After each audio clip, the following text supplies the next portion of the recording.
increasing our self-sufficiency through sowing more seeds, particularly in the winter.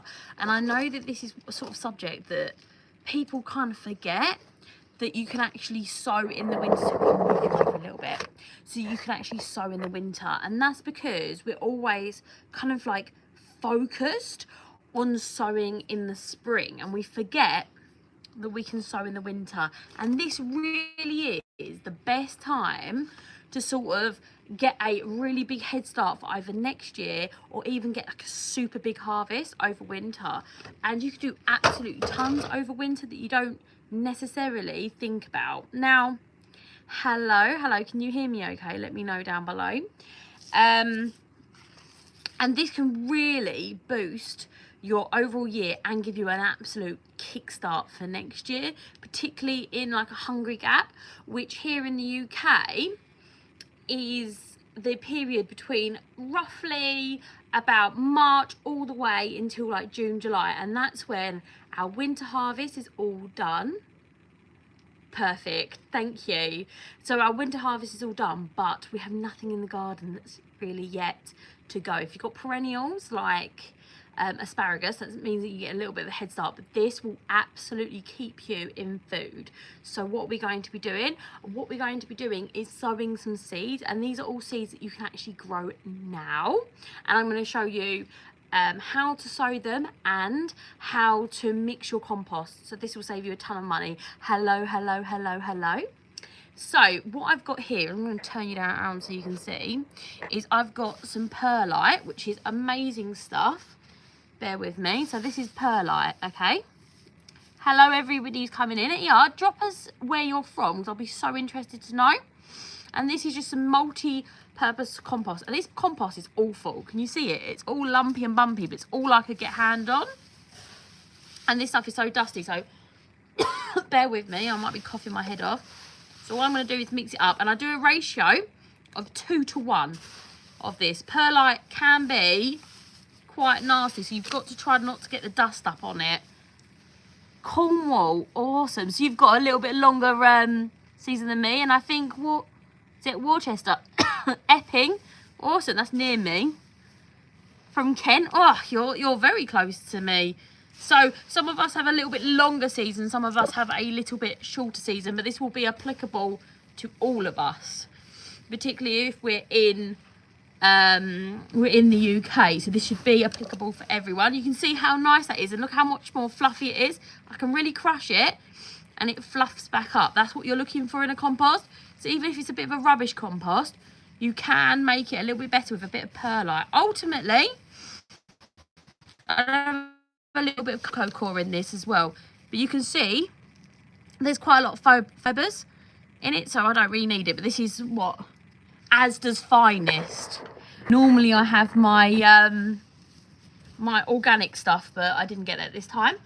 To start off all my seeds, no matter what time of year it is, I use these, and they are your bog standard cheapest multi-cells that I get from the local garden centre, and they're 1 inch by 1 inch. And the reason why I use these is because any smaller than that, I kill them routinely.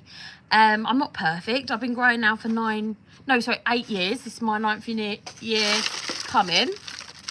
And what I've found is that I'm lazy. I'll forget to water them. I will really neglect them. So what I need is a cell that's big enough so I can do that. I'm going to tilt you down a little bit so you can see what I'm doing. Now, there's no sort of fine way to do this. I'm just going to go ahead and take all of this and scoop it in. There's no sort of right or wrong way to do this. What I like to do to make it easier for myself for later is, once I've got a good filling in all of these cells, I like to go through and push them all down and fill them up again. And this will stop, when you take them out of the cell, this will stop your seed ball from falling apart, which is annoying, right?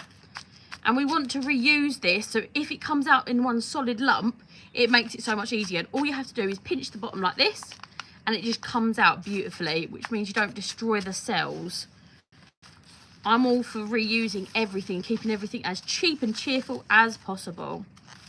There we go. So just brush that off. And then this is the perfect system, and I'm going to go through any that are like a little bit too empty. I'm not going to crush it too much because our seedlings are going to be very, very frail, so we don't want to make it hard for them to get out. And I'm just going to poke some little dippets in there like so. This perlite is awful. I was actually doing this the other day and I decided to pour it in my last video. I decided to pour it on there and I was choking so much I had to do a voiceover. I was like the whole time. So you've got to be careful, guys. Right, so there's like a variety of things that you can go ahead and sow, which I have here. These are run out, but I wanted to talk about them. So these are pak choy. You can get baby pak choy right now, and they are gorgeous, really tender and lovely. Spring onions.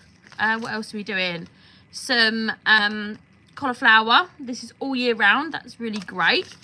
You've got cabbages. There's loads of different cabbages that you can be sowing right now. You've got to make sure you're checking your seed packets because, to be honest, there's a lot of them that stop being able to be sown, and you don't want them to go to seed or bolt. So you want to make sure that you're checking your seed packets at the moment. And lettuce. So we're going to start off with some spring onions, and what I'm going to do is put them in twos. Now, I really enjoy and I like to hello, everyone's coming in. I really like to multi-sow spring onions, and they do really well in groups or clusters. So that's what I'm going to do. And seeds, little black seeds, they're quite nice. They're like little triangles, and what I'm going to do is just pinch them. I'm not even going to count them, and I'm going to do a very small pinch in each one, and they'll grow absolutely fine in bundles of like 6, 7. They'll do absolutely fine. If I get any more than that, I'll thin them out, but I do prefer sowing that a little bit extra so that I don't get any cells that are empty, because the amount that I sow, I just don't like it when I've got it on the table and it's taking up room, because like I start everything from seed apart from like trees. So I do need to have a lot on the go, and I don't want anything taking up the space. So I'm just going to put that back in here, and I've got up until October to finish sowing these, so it's quite a long season. If you were wondering, okay, how do I know what to sow, then if you go onto any seed website, you can actually filter by month. What do I sow now? And you'll have a whole list of things. Microgreens are another really good one. I've just bought a load of microgreens, and you can sow those all year round indoors, and herbs you can do indoors. So it's really worth doing that. That's all that I do. I'm not anything special. And then I've made these sort of labels out of any sort of bottle that I get. Plastic bottle, I just chop them up and reuse them as this. Cheap and cheerful, because I find it annoying when I run out of them. So that is onion, spring. If you've got any questions about sowing, just drop them down below. I don't bite. Hi Nick, hello. Some of my onions went to seed this year. That's good though, because that means that you have seed for next year. How do I get the onion seedlings all over the plot? Should I dig them out? Okay, so if you've got onion seedlings all over your plot, think of it as a blessing. You can use those as spring onions. So what I would do is wait until they're a little bit like big enough that you're thinking, yeah, I can use those, and then I'd pull them out and use them. I had the same for parsnips, and I let them grow until the spring, and then I just hoed them all off, and they really help break up my soil. So yeah, it's annoying, but think of it as more of a blessing, because you're going to get loads of free onions. But next time, try to break off that flower head and save them for the year after. Hello, evening. Sorry you're late, that's okay. Hello. Okay, so that is my onions done, and I've labelled it. It's really important to label things, because if you're anything like me, I'll be like, I will remember what they are. And I'm literally looking at things like today down the allotment. I'm thinking, I've never seen this before. I don't know what it is. Goodness knows. I have to look back. Luckily, I've got the YouTube channel. I look back and go, oh, it's radishes, because I wouldn't remember. Okay, so the next thing we're going to be looking at is cabbage. This is one of my favourite. It's a early Durham variety, and it's like that conical shape. I think spring cabbages are probably the best cabbages that you can sow. or grow even, because they're really sweet, because they get hit by a lot of frosts. And any frosts, particularly like, depending on what it is, this can take a heavy frost, but light frosts are really nice for things like carrots as well, because they make them really sweet. And I know that there was like a whole debate on Facebook the other day about whether or not we should let our carrots get hit by a frost. Me personally love it if they get hit by a very light frost, but if they're hit by heavy frost, they do go like mushy and gross. All I'm doing is 2 this time, 2 in each hole, just so that the strongest I'll keep and the weakest one I'm going to thin out. So thin out just means I'm going to pull it out. I don't try to save it anymore, because you end up killing both of them. And I sow enough so that I don't have to worry about saving a really fragile seed. And you do get quite a few that are like really struggling. Don't know what that is, but my seeds are getting so old. I will not throw them away. I will use them until the bitter end. Or am I the only one? Rats have... Oh no, do you know what, Tom? Mice have eaten all of my sweet corn this year. I could cry. Last year, I had an amazing sweet corn harvest. Like, I'm telling you, it was epic. This year, I haven't got one single sweet corn. I just harvested my popcorn today, and that was fine. But I'm telling you, the mice ate all of my sweet corn. It swings around about. Some years, you get really good harvest, and some years you don't. That's why you never know what's going to happen. If you're getting rats around your carrots, I would definitely look into getting a trap. So what I have, I should have really taken a picture of it, but on my plot at home, I've got one of those tip traps. It's like a humane trap. They get on top of it and they fall through. I have one of those in my garden so that it has peanut butter on it. Peanut butter and chocolate spread apparently is amazing for it. And I use that because then anything that's in my plot will think, why should I bother climbing up that sweet corn and fall into the trap? I did that after I lost all my sweet corn, but that's what I'm going to be doing year after year. So if you are having any problems with rodents, then you do need to like put in a step for that, or get a cat. I wish I had a cat, because that'd be so much easier. Right, I'm going cabbage here. Cabbage. In it goes. So yeah, if you got any questions, let me know. If you got any comments about your garden, let me know, because I love hearing about it, guys. Right, next one.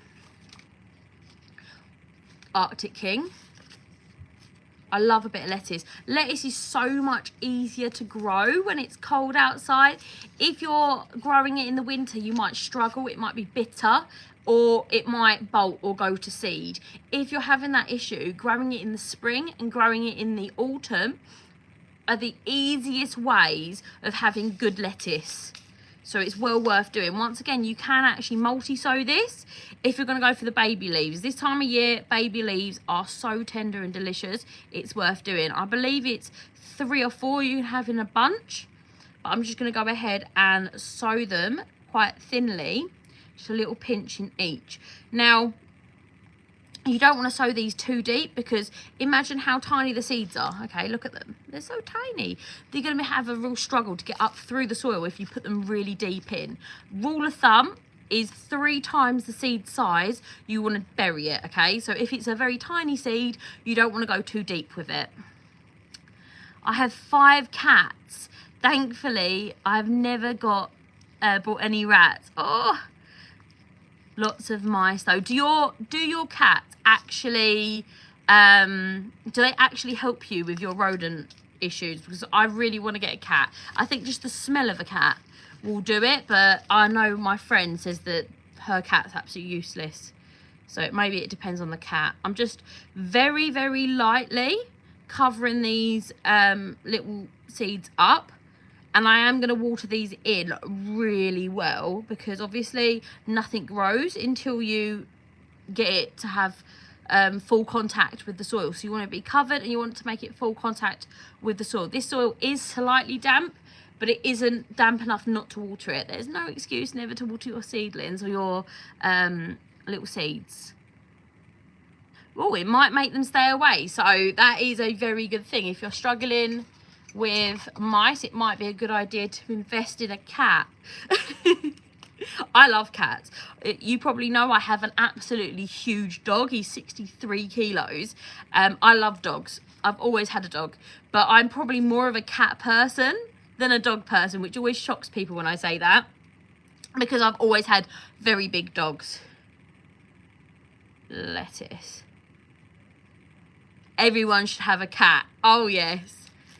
I'm gonna screenshot that and send it to him indoors, and then he'll be like, no, I don't want any more animals. I'm terrible with an animal. I absolutely love having animals around the house. They just fill my heart with joy. They really do. Okay. Oh, some more. He's back. Yes. So if you guys don't know, that's my sister, and my dog is a big coward, and he is terrified of everything. We once were walking through the woods, okay, as a family, walking through the woods, and there was like rustling in the trees, and obviously I was like, oh my goodness, there's ruffling in the trees, and I was a little bit, you know. Anyway, Bailey pushes my husband into the bushes, like sacrificed him, and was like literally shaking, and it was a frog this big in the bushes. So he is an absolute coward. He is absolutely pathetic. If I got a cat, it'd be terrified. Cats are okay, but not for the plot. Big dogs are great too. Yes, he is. I take him to the allotment quite a lot. He likes to sit on my plants, so I have to say I don't particularly like taking him all the time, particularly when I have little seedlings, because he will sit on them. But I took him and he saw a rabbit, and I would think, you know, he'd chase after the rabbit. No, the rabbit went that way and he ran that way, and he hid under the trees. I was like, oh, for goodness sake, Bailey. This is all year round. This is a cauliflower. Cauliflower, once again, does overwinter really well. And it's a really good one to have out. Now, you can plant it out, but you probably do need to put a little bit of protection over it. A bit of frost cloth will be all it needs. And then it will be really good all the way through till next spring. And then you'll be getting heads around about, let me flip it over so I can just double check, do my maths. Yes, you'll be getting them about April, May. It says April, May on there, but I really find it's like May, June. You know, when it starts to warm up, that's when I personally get them. But it says April, May. Maybe if you're in a warmer climate, I know someone said, and forgive me, I can't remember who, said that they're in Cornwall. That's where you'll be getting a warmer climate, so you'll probably be getting them a little bit sooner than I would down south. And if you're up north, it'd be a little bit longer than what I would be. I'm in London, so it'd be a little bit relative depending on how warm your winters are. We're quite warm, but we do get a little bit chilly. We're zone 9A, so it's all a bit of adjustment, and I think that can be, look at that big bit, you know what I mean? It can always be a little bit of an adjustment when it comes to your seed packets. Obviously, we know that sometimes our seed packets don't line up to the weather. If, for example, in March, if it was snowing, you obviously couldn't plant anything directly in the ground because it'd freeze. Right. I love sowing seeds. It fills me with such hope, don't you think? Like, when you're at the end of the season, it can be a little bit sad that you're like, oh no, my season is over. But now you feel like really hopeful that you've got all of this potential ready and raring to go out. What do you guys think about my food store? I feel like it's so in the way. I feel like I'm like in a box here, which is not amazing. But I love the fact that it's all done. I need to do a video on it. I filmed it all, but I haven't actually put it out yet. Let me just write this one. Always labelling it. Do you guys write the dates on? I'm awful at writing the dates. I never do it. I need to find somewhere to put this. I'm just going to put this here. So that is completely done. And I'm just going to put them outside. I still go ahead and put them all outside. And to be honest, I don't necessarily have an issue with ladybirds here. I am starting to this year, but because I had ducks at home, they kept all of the bugs away, good bugs and bad bugs, to be honest. But this year I'm starting to see any issues on my cabbages and stuff like that. I just removed the eggs physically off of them, which is not ideal. So if you had like a tented situation, that would be a lot better than having them out in the atmosphere. But it's like needs must. I don't want to invest too much in a structure because I find it really awkward with the dog. He's terrible. Any structures he likes to sit on, and he's not small. Okay, so I'm just doing the same as I did last time, and I'm gonna go ahead and push them down as well.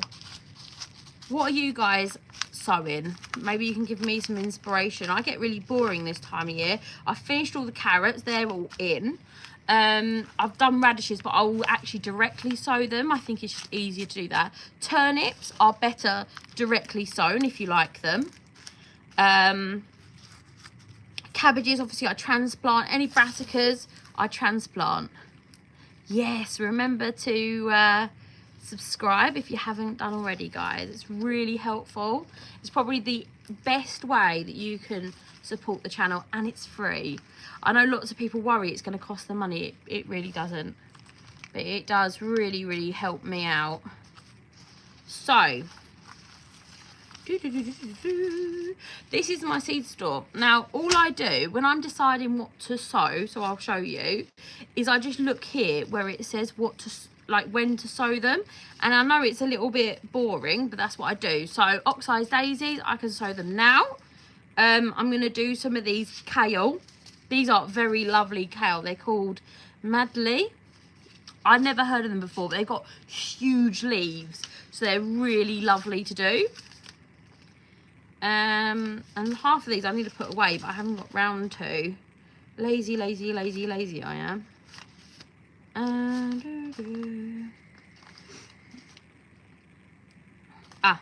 gonna do some cornflowers as well. I find that if I have more flowers in the garden, and I was really not a flowery person, I thought they were a waste of space, honestly. I find the more flowers that I have, honestly, the more likely I am to stay in the garden and really enjoy the garden. I really like watching all the bees and the butterflies and things like that. So I am going to like double down on that. Harvest, nope. Swede. I did do quite a lot of swede this year, which is exciting. Swede's a very good one to overwinter if you've got that out. That works really well. I've got some frilly leaves here, which is a lettuce.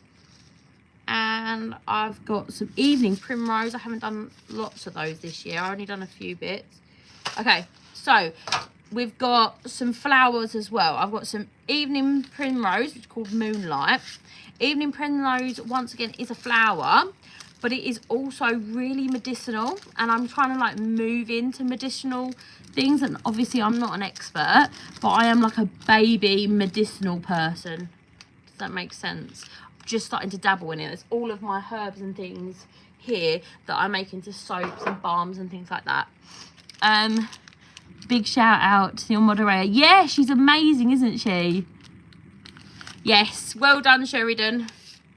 She's amazing. She's my little sister, which I'm probably thinking she's hating being called, but she is.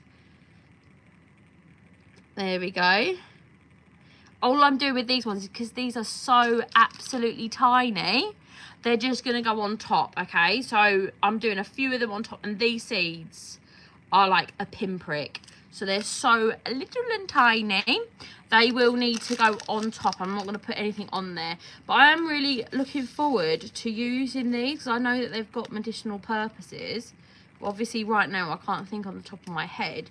But I am getting more and more into making my own medicine. Oh, and guess what I've got in my back pocket, which would be quite interesting to show you. Of course, I'll probably put it down somewhere now. No, look. Does anyone know what that is? It's a marshmallow root. I pulled it out today, and I don't know, do you guys do that too? I like pull things out and stick them in my pocket and then forget about them. I do that with eggs. Pocket omelette, I'm telling you. Right, this is it self-seeded and it was in the wrong place, so I pulled it out. And how good's that? Now that's what it looks like when it's wet. Obviously I haven't dried it, and this is last year's. So you dry it down and obviously it goes really thin. And you make marshmallows out of it. It's really good for your throat. So yeah, like I said, I'm getting a little bit more into it. But I'm not an expert, I wouldn't say. One day I might be. But I learn something new every year. So, that's evening primrose. Primrose. There we go. Okay, so the next thing I'm going to move on to, and I really shouldn't mix these up together, should I really? I should do different for each, but I'm not going to. This is going to be my cornflowers. I don't think this is going to be medicinal, but I do think they're beautiful. Oh, Sutton's have free delivery this week, so I'm going to be ordering them. I've tried banana shallots before. They are really nice. Question, is it my missus that, the gardener, what would be the best present for a female gardener? Right, it depends, okay? I, for one, love this particular thing. It's a hori hori knife. I love this so much. This is probably my go-to for absolute every situation. This for me. Or if she hasn't got them already, grow lights. You can get small grow lights so you can do indoors. That would be a really cool present. Thinking of what I would like. They're like my two go-tos, to be honest. If anyone else has got anything else they think is a cool present, drop it down below. Is she into vegetable gardening, I'm assuming? I would definitely say they're the Christmas presents that I'd go to. A hori hori knife. Or I also have an oscillating hoe, which has changed my life, which is just a hoe that cuts in both directions as it goes, if it goes forward and backwards. That I think is great. This year though, I actually bought my mum some watering globes. So if she does any container gardening, watering globes are like little pegs with a globe on top, and they water your garden, so you don't have to water every day. You can water like once a week.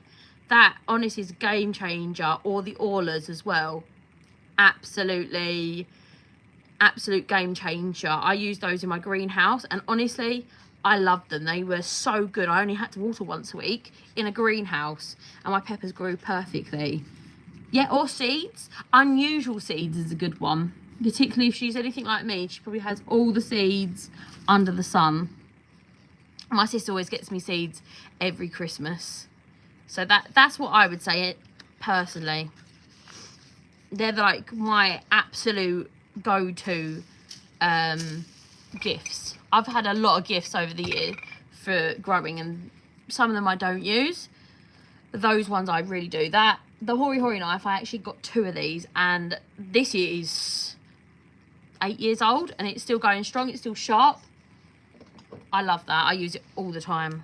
I'd be lost without it. I end up snapping my other one. Cornflower. It was a good question. But yeah, I did get a heat mat last year, I think it was. I think I got that as a baby gift when I had my son. I have friends obviously from YouTube, people with different channels, and they sent me a heat mat, which was such a cute present. I love that too because they're so handy to have. But it just depends whether you're starting your stuff indoors or outdoors.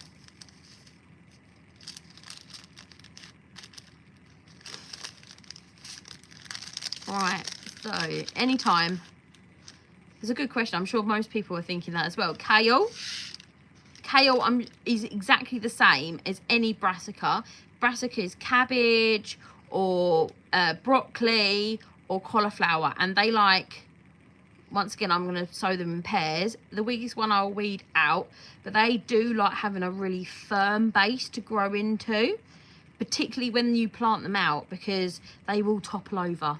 So you do have to bear that in mind when you are planting these out. So really pushing them in, and I actually stand either side of them and really get some weight behind them, and that's how I found that they're able to kind of grow better, and you get better yield because they don't fall over, which is really important.